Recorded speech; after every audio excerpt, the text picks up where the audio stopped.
السلام علیکم دوستو، آپ سے گزارش ہے اگر آپ نے ابھی تک ہمارے چینل کو سبسکرائب نہیں کیا تو برائے مہربانی ہمارے یوٹیوب چینل کو سبسکرائب ضرور کریں اور بیل آئیکن کے اس بٹن کو ضرور دبائیں تاکہ ہر ویڈیو کا نوٹیفیکیشن آپ کو بآسانی مل سکے۔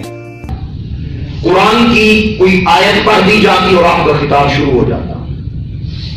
یہ سلسلہ نعت خوانی آپ کے دور میں نہیں تھا، یہ بات کی پیداوار ہے۔ محبت طریقہ جو ہمارے یہاں ہے یہ نہ صحابہ میں تھا، نہ تابعین میں تھا، نہ تبع التابعین میں تھا، نہ دور سیدنا غوث العظم میں تھا۔ آپ کی جتنی مجالس ہے، کتاب موجود ہے، یہ مل سکتی ہے، الفتح الربانی، اردو اس کا نام ہے فیوز آب یزدانی۔ اس نام سے آپ کتاب لیں اور حضور غوث اعظم کے خطاب پڑھیں، آپ کو پتہ چلے گا کہ آپ خطاب کس طرح فرمایا کرتے تھے، آپ کیسے فرماتے تھے کتاب۔ بھئی عوام جیسے خوش ہو کہ خطاب آپ ویسے کرتے ہوں گے جیسے عوام خوش ہو، نہیں، آپ خطاب ویسے فرماتے تھے جیسے اللہ رسول خوش ہوتا تھا۔ یہ ہے ہم میں اور ان میں فرق۔ ہم دیکھتے ہیں سامنے والے خوش کیسے ہوں گے، یہ داد کیسے دیں گے، زبان والی داد بھی اور جیب والی داد بھی، دونوں دادیں یہ کیسے دیں گے۔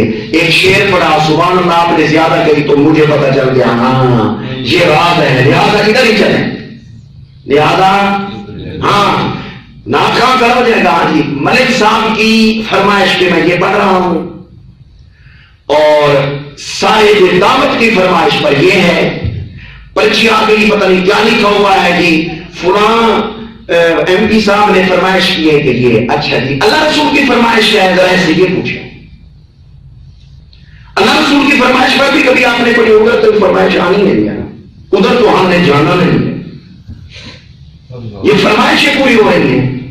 یعنی جیسے عوام چاہے ویسے بات کرو، اللہ رسول جیسے چاہے اس کو بند کرو۔ آج وہ دور میں لا حول ولا قوت الا باللہ، یہ سارا یہ تماشا چل رہا ہے یا نہیں چل رہا؟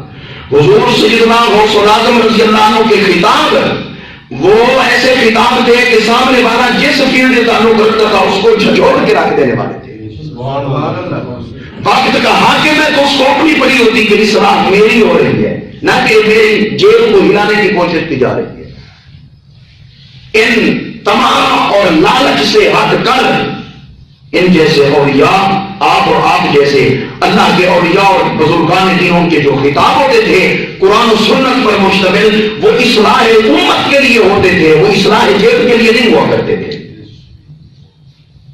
اور جب سے ہمارے اندر یہ تماشا اور یہ تما اور لالچ آیا ہے، اس وقت سے بس وہ زبان پر بولنا اور سامنے والوں کا سننا یہاں تک معاملہ محدود رہ گیا ہے، آگے کردار کے اندر تبدیلی نظر ہی نہیں آتی۔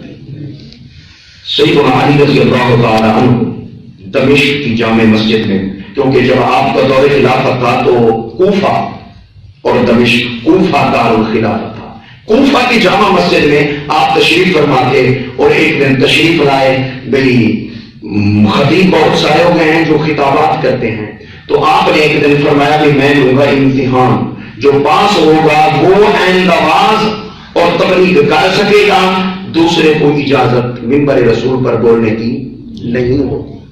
ہمارے ہاں بولنا تو ہر ایک کے لیے، جو تھوڑا سا زیادہ زبان مار لے وہ آ جائے، وہ سٹیج سیکٹری بن جائے اور منبر رسول کو تباہ کرے، پر بولنے والا ہونا چاہیے۔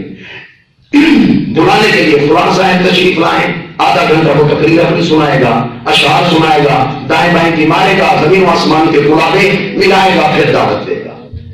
یہ وہ بدعت ہے جو اوپر نہیں کی، معذرت کے ساتھ یہ میں عرض کر رہا ہوں، یہ چیزیں دین سے دور کرنے والی ہیں۔ پھر خرچ کرنے کے جو ہمارے طریقے ہیں نا، وہ طریقہ صحابہ کے پاس تھا، ان کو پتہ ہی نہیں تھا جو ہم جس طریقے سے خرچ کرتے ہیں اللہ رسول کے نام پر، ان کو پتہ ہی، کیونکہ وہ تو بھولے بھالے تھے، اصحاب رسول، اہل بیت رسول، اولیاء امت، وہ تو بھولے بھالے لوگ تھے، وہ فقیر لوگ تھے، وہ فاقہ کش لوگ تھے، ان کو کیا پتا کہ خرچ دین کے نام پر، اللہ رسول کے نام پر کیسے کرنا ہے، جیسے ہم خرچ کرتے ہیں انہوں نے آج تک کیسے خرچ کیے تھے، کیوں ان کو پتہ ہی نہیں تھا، وہ سادہ لوگ تھے۔ مثلاً بھئی ایک محفل نعت کروانا اور 15 عمرے کو ٹکٹ رکھ دینا، کتنے 15، 10، 5، رکھ دے رہے ہیں. یہ کیا ہو رہا ہے؟ اللہ رسول کے نام پہ ہم خرچ کر رہے ہیں. اچھا یہ بتائیے بھائی عمرہ کروانا یا کرنا فرض ہے؟ نہیں، یہ تو فرض کام ہے. اچھا واجب ہے؟ نہیں، کروانا کرنا واجب بھی نہیں ہے، فرض بھی نہیں، واجب بھی نہیں. سنت، ہاں سنت کہہ سکتے ہیں، وہ بھی خود کرنا سنت ہے، دوسرے کو کروانا سنت نہیں ہے. اب نہ وہ فرض درجے کا عمل، نہ واجب درجے کا عمل، نہ سنت درجے کا عمل، کم از کم ہم اس کو مستحب کہہ سکتے ہیں. کم از کم ہم اس کو مستحب کہہ سکتے ہیں. اور ایک رات کے اندر میں نے 1 کروڑ مثال کے طور پہ خرچ کر دیا.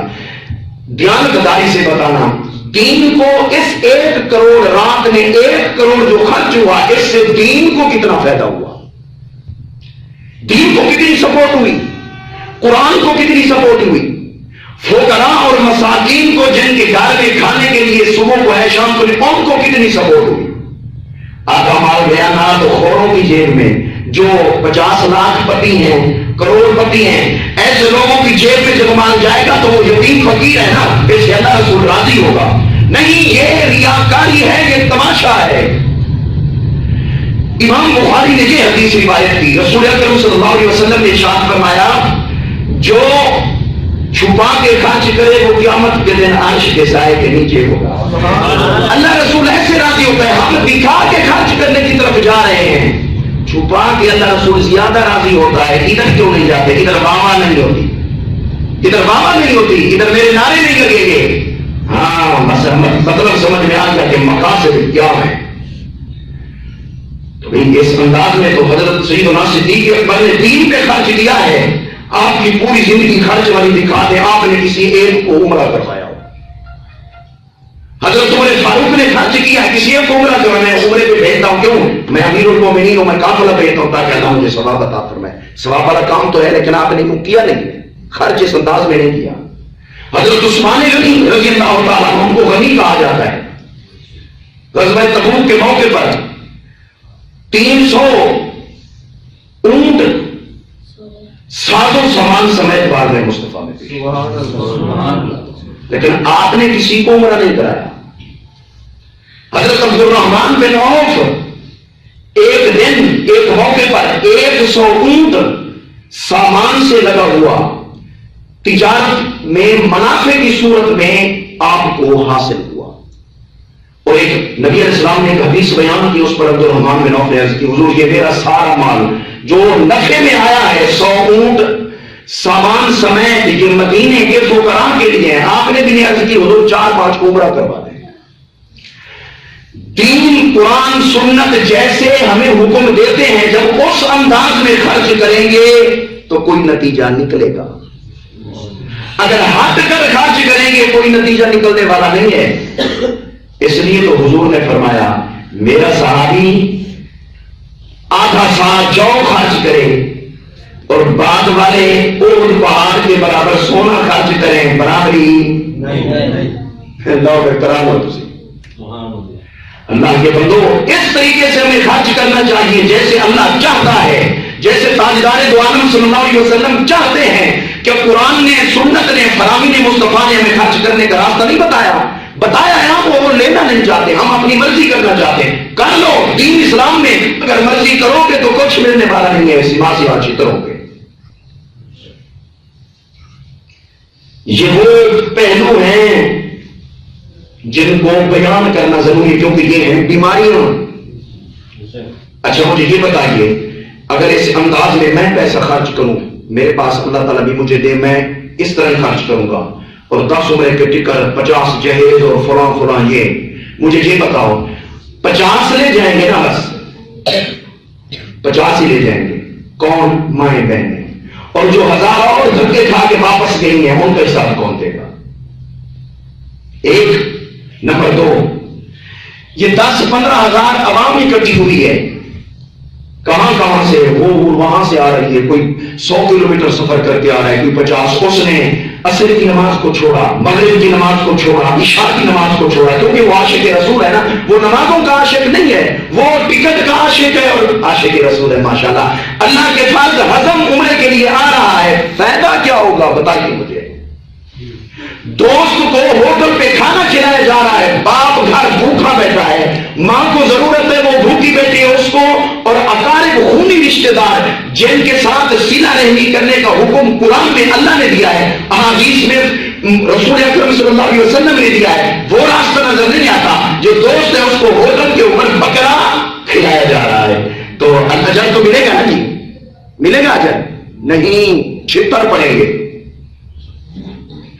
ہم جب عبادات میں خرچ کرنے میں معاملات میں وہ راستہ اختیار کریں گے جو راستہ نہ اللہ نے بتایا ہے، نہ قرآن نے بتایا ہے، نہ سنت نے بتایا ہے، نہ فرمان مصطفیٰ میں موجود ہے، تو پھر یاد رکھیں پھر ہم راستے سے ہٹ گئے اور نتیجہ پھر وہی ہوگا جو ہونا چاہیے۔ اگر درست خرچ کر لیا جائے وہ آدھی کھجور کے برابر ہی کیوں نہ ہو، وہ عذاب جہنم سے رکاوٹ بنے گا، بخاری کی حدیث ہے۔ اتقوا النار ولو بشق تمرہ، حضور علیہ السلام نے فرمایا آدھی کھجور ہی میسر ہو اور تم اس کو اللہ کے راستے کے اندر دو تو وہ آدھی کھجور بھی تمہیں عذاب جہنم سے بچا سکتی ہے، لیکن وہ اس انداز میں جیسے اللہ رسول چاہتا ہے۔ چاہت ان کی، نہ ملک صاحب کی چاہت، نہ پٹواری صاحب کی چاہت، نہ صاحب دعوت کی چاہت، یہ شعر اور یہ شعر نہیں۔ بیماری دیکھیں ہمارے معاشرے میں کون سی بیماریاں ہیں، شاعر بھی ان بیماریوں کا علاج کرے اپنے اشعار میں، اور یہاں بیٹھنے والا بھی قرآن و سنت کا دوا دے، دوائی دے اور حضور کے سبق یاد کروائے، پھر جا کر معاشرہ درست ہوگا۔ یہ میری باتیں ذرا کڑوی، لیکن اگر ہضم ہو جائے نا جی تو انشاءاللہ بیماریاں دور ہو سکتی، علاج ہو سکتا ہے۔ اللہ نے اپنے نبیوں کو جب بھیجا تھا نا اپنی قوم کی طرف، اللہ نے نبی کو یہ نہیں فرمایا قوم جیسے چاہے اس کی چاہت کے مطابق بات کرنا، کسی نبی نے یہ کام نہیں کیا۔ اگر کیا ہو تو مجھے بتائیں، قرآن سامنے پڑا ہوا ہے، قرآن مجید میں پڑھ کر دیکھیں، قوم کی چاہت کے خلاف بات کی ہے اللہ کے نبی نے، جس نبی نے بھی بات کی ہے، اس لیے تو وہ مخالف ہو گئے، نبی سے لڑنے جھگڑنے کے لیے تیار ہوئے۔ کیوں؟ نبی قوم کے مزاج کے مطابق بات نہیں کرتا، وہ مزاج الوہیت کے مطابق بات کرتا ہے، وہ مزاج شریعت کے مطابق بات کرتا ہے، وہ مزاج رب العالمین کے حکم کا جو مزاج ہے، جو حکمت ہے، وہ اس کے مطابق بات کرتا ہے۔ قوم کے مزاج شیطان سے منسلک ہیں، ان کے مطابق نہیں کرتا، ادھر سے تو نبی توڑنا چاہتا ہے اور اللہ الوہیت کے مزاج کے قریب کرنا چاہتا ہے۔ یہ اصل انبیاء کا طریقہ تھا، یہ اولیاء کا طریقہ تھا، یہ صالحین کا طریقہ تھا۔ اور ہمارے یہاں قوم کا مزاج جیسا، تقریر بھی ویسی، نعت بھی ویسی، تو اس کا مطلب ہے کہ یہ کوئی اور معاملہ ہے، کاروبار ہے، یہ دین والا معاملہ نہیں ہے، یہ سنت انبیاء والا طریقہ یہ نہیں ہے کہ اس طریقے سے عوام کو رگڑا دیا جائے اور ان کو لوٹا جائے اور ان کے مزاج کے مطابق بات کی جائے۔ مریض کے مزاج کے مطابق ڈاکٹر نے دوائی شروع کر دی تو مریض کب کبارہ ہو جائے گا، ہے ایسے نہیں ہے جی مجھے انجیکشن نہ لگاؤ، مجھے کڑوی دوائی مت دو، میری طبیعت گوارا نہیں کرتی، مہربانی زیادہ فیس میں دے دوں گا۔ ڈاکٹر صاحب کو ٹھیک ہے فیس ملتی ہے، جانے دو، ٹھیک ہے، تو مریض چند دنوں میں کورخانی تک پہنچ جائے گا، کورخانی کے لیے تیار ہو جائے گا وہ، اور ہم بھی ادھر تیار ہو جائیں گے، ہم ختم بھی پڑھ دیں گے اور سورۃ الاخلاص 3 مرتبہ اور 1 مرتبہ سورۃ الفاتحہ، بخشش کا سامان ہم بھی کر دیں گے، آگے دیکھا جائے گا۔ نہیں، وہ ڈاکٹر 2 نمبر ہے جو مریض کے مزاج کے مطابق نہیں، وہ تشخیص کرے اور تشخیص کے مطابق علاج کرے۔ یہ ہے جسمانی حکیم اور ڈاکٹر کا کام۔ اور جو منبر رسول پہ بیٹھنے والا ہے اس کو چاہیے قرآن و سنت والی دوائی عوام کو، امت کو دے، اور جو بیماریاں دیکھے اس کا علاج پہلے کرے۔ دیکھیں سود خوری چل رہی ہے، بے پردگی چل رہی ہے، جھوٹ زیادہ چل رہا ہے، ان بیماریوں کو قرآن و سنت کی دوائی دے کر وہ علاج کرے۔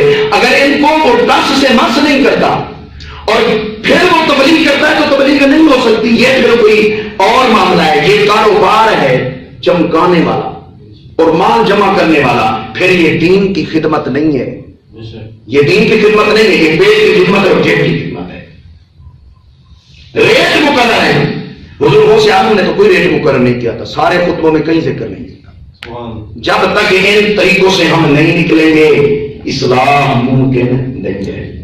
حضور سیدنا رسول اللہ رضی اللہ تعالیٰ عنہ اپنے مدرسہ جامعہ القادریہ کے اندر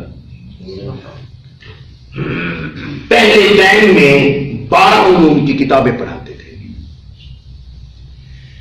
امام عبد الوہاب شعرانی نے الجواہید والجواہر میں تفصیل کے ساتھ آپ کے احوال میں یہ بات لکھی ہے، میں نے خود پڑھی ہے، نشان لگا کے رکھے ہوئے ہیں۔ آپ نماز ظہر کے بعد علم القراءت قاریوں کو پڑھاتے تھے۔ آپ ایسے پیر نہیں تھے کہ پیر صاحب کو قرآن پڑھنا بھی نہ آئے، اور قرآن دعا کے اندر جو قرآن کی دعائیہ کلمات پڑھے جاتے ہیں وہ صحیح پڑھنا نہ آئے۔ ربنا آتنا فی الدنیا حسنہ وفی الآخرۃ حسنہ، قرآن مجید کے کلمات غلط پڑھتا ہو اور وہ کیا پیر طریقت رہبر شریعت، تو اس سے بڑا جاہل کوئی نہیں ہے۔ قرآن کا بھی تو حق ہے، ماں باپ کا حق ہے، بیوی کا حق ہے، بچوں کا حق ہے، استاد کا حق ہے، امام کا حق ہے، قرآن کا کوئی حق نہیں ہے۔ تو اوروں کے حق ادا نہ کرے تو وہ پہنچ جاتے ہیں کہاں؟ عدالت میں۔ ہم طلاق لینا چاہتے ہیں، کیوں؟ یہ ہمارے حق کھاتا ہے۔ تو قرآن کے جب حق مارے جائیں تو قرآن عدالت لگے گی یا نہیں؟ ہاں۔ القرآن شافع و مشفع ماہر مصدق او کما قال علیہ السلام، نبی علیہ السلام نے فرمایا قرآن جھگڑا بھی کرے گا قیامت کے دن، شفاعت بھی کرے گا۔ قرآن دو کام کرے گا، جس نے قرآن کے حق ادا کیے اور اس کی تعلیمات کے مطابق چلا اور اپنی اعمال اور اپنے کردار کو ڈھالنے کی کوشش کی، قرآن اس کی شفاعت کرے گا۔ جس نے دنیا کے اندر قرآن مجید فرقان حمید کے احکامات سے ٹس سے مس نہیں ہوا، قرآن نے کہا کہ یہ کام نہ کرو، اس نے وہی کہا، قرآن نے کہا یہ کرو، اس نے اس کو چھوڑ دیا، اپنی مرضی اور خواہش کو اپنا مقتدا اور امام بنا لیا اور اس کی پیروی کرتا رہا، تو بھائی پھر 3 مرتبہ سورۃ الاخلاص اور 1 مرتبہ سورۃ الفاتحہ اس کو نہیں بخشوائیں۔ کیوں؟ یہ بھی تو قرآن کا حصہ ہے۔ قرآن نے کل قیامت کے دن جھگڑا کرنا ہے، جھگڑے سے مراد ہے پکڑوانا ہے، یہ دونوں کام قرآن کرے گا۔ تو قرآن کی حق تلفی جب ہو تو ساتھ رہ رہے ہمیں یہ بھی دیکھ رہے ہیں کہ قرآن کے حق تو ہم نہیں کھا رہے۔ ہمارے معاشرے میں حق کھانے کا بڑا رواج ہے، آپ کے وہ لوگ موجود ہیں۔ ہاں یہ بات ہے، جب باپ بیٹی جس کا نکاح کر دیا، گھر سے شادی کر دی، جب وہاں پہنچتا ہے نا، ہمارے ہاں تو یہی ہے بھی، وہ کہتا ہے بیٹی کے گھر کا پانی بھی نہ پیا جائے، بیٹی ہے نا اس کو تو کچھ دینا چاہیے، بیٹی کے گھر کا پانی 1 گلاس بھی نہیں پینا چاہیے، یہ کوئی بیٹا تھوڑا ہے، یہ تو کمزور ہے، بیٹی اس کی تو خدمت کرنی چاہیے۔ کیا بات ہے، بیٹی جب بیاہ کے دے دی تو اس کے گھر پانی کے 1 گلاس پینے پر تقویٰ یاد آ گیا، اس کا پورا زمین والا حصہ بیٹے کے نام کروا دیا، وہاں پورا حصہ کھا گیا باپ اور بیٹے کے نام کروا دیا، گلاس پانی کے اوپر تو تقویٰ یاد آ گیا، جو زمین قرآن نے اس کا حصہ بنایا، رسول نے اور اللہ نے اس کا حصہ بنایا، ہم نے خود کھایا اور اپنے بیٹوں کو دیا، اس کا حساب کون دے گا؟ یہ ہمارے اندر خرابیاں یا نہیں ہیں؟ وہ چیز بیٹی کہتی ہے میں نے بخش دیا، کیا بات ہے حضرت جی، ذرا شریعت سے پوچھو، بیٹی وراثت والا حق معاف کر سکتی ہے؟ اس کو معاف کرنے کا اختیار ہے یا نہیں ہے؟ ذرا یہ مسئلہ تو شریعت سے پوچھو نا۔ بڑی بات ہے، بخشش والے نظام بھی یہاں تم نے بنا دیے، یہ جبری ملکیت ہے، بیٹی معاف نہیں کر سکتی، شریعت نے اس کو حق دیا ہی نہیں ہے معاف کرنے کا، پہلے اس کو لینا ہوگا۔ یہ ہیں ہمارے ہاں خرابیاں، ان کا علاج کون کرے گا؟ وہ جی حکیم کریں گے، ہاں حکیم ہی کریں گے، جو قرآن و سنت کی حکمت کا علم رکھتے ہیں وہ کریں گے، اور ان کو کرنا چاہیے، ان کو یہ نہیں دیکھنا چاہیے بے مزاج مریضاں کیا ہے، نہیں، ان کو یہ دیکھنا چاہیے کہ مزاج قرآن و سنت کیا ہے۔